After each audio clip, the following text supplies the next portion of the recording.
Greetings and welcome to the 1 Minute Message with Nicolette, where I share easy ways hard workers like us can improve our well-being by nourishing our most important relationship, the one we have with ourselves.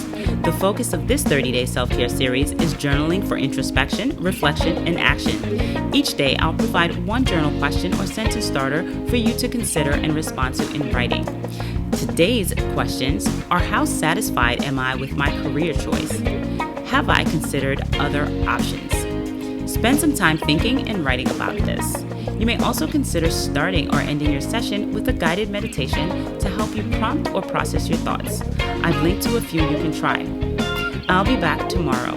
In the meantime, be sure to subscribe to this channel to receive the next question or sentence starter in the series.